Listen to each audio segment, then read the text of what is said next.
Guy comes to you and he's like, look I love Jesus with my whole heart. I know that he created me, that he saved me, that he sustains me. I have eternity with him in heaven. I hate the way I look. Yeah, so I had this happen last week at the church. Guy came in, he just wants to look and feel differently. So my first question is like, well, what do you not like about how you look? Right? And if he says like, I'm so skinny I can't get a girl to go on a date with me, I would say like, well, that's probably not why. It might be why you're blaming it on, but most women don't weigh a guy before they say yes or no to a date. So some of it is like, are you blaming some of your problems on this that don't deserve to be blamed on this? And so I asked him that question.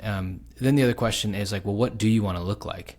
And if he's like, I just want to be able to change the tire on my car and not feel like I'm going to pull a muscle. I'm like, that's a great thing to pursue. You know, Wendler 531, get at it. Eat your body weight in protein.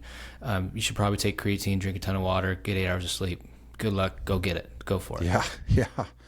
If they're like, man, I've been watching UFC and the way you can see like 12 of those guys' abs, I just want to look like that. I want to be the fittest. I go like, first of all, that's not going to happen. Almost certainly it's not going to happen.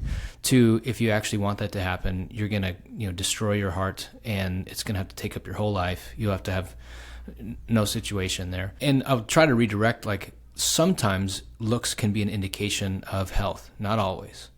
There are times when I look in the mirror and I go like, I think I've been, drinking too much, or I think I've been having too much dessert, or I think I've been slipping on my discipline with food. And so sometimes the mirror tells you the truth about how you've been eating the last 90 days. And you go like, I think I want to lock it in this January and try to make sure that I'm not on pace for obesity 40 years from now. It doesn't take much to gain 1 pound a month, which then becomes, 50 pounds in 4 years, right? So, so trying to weigh yourself every now and then, look in the mirror every now and then, just go like, am I generally on, is the trajectory here good or is it bad? And obviously that could become anal and a problem. So someone saying they don't like how they look, to me, isn't enough information to know whether I'm going to tell them like, but about half the time I say like, hey, you don't like how you look? Let me help you figure out how to look different.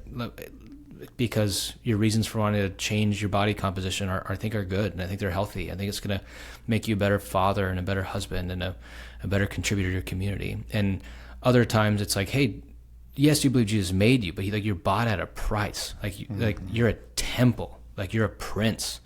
And they kind of like theoretically get it, but they don't really get how awesome the fact is that like they are God's child and that they're a prince and that they're the temple and that they're so valuable that Jesus died for them. Like I think about like my phone that I have, my Apple iPhone, and I got it for free with a 3-year contract from Verizon. So like I don't think it's... It sounded like a commercial right there. Yeah.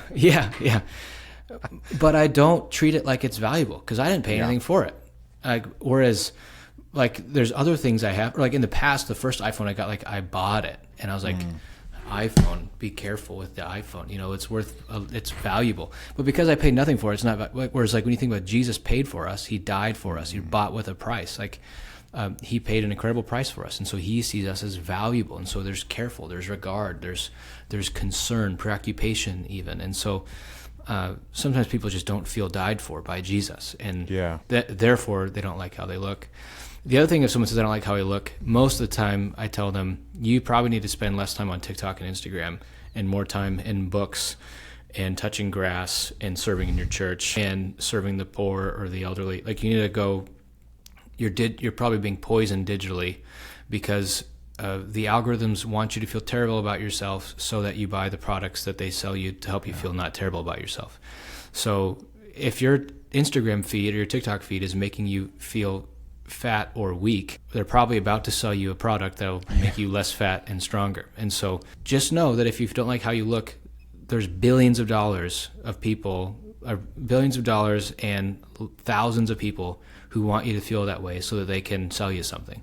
Yep. And so you feel like they want you to feel. And so the way you get away from that is you got to take the needle out of your arm and probably do a phone detox and go walk around in nature. And you never saw a bear or a tiger or a bird with body image issues because no one's, and so go get out in nature and it's going to be good for you. So there's a lot of reasons someone might not like how they look. Some of them could be the answer is, well, then try to look better. But probably about 2/3 of the time, I think the answer is you probably need to do some heart issues here, and changing how you look's not actually going to do anything for you.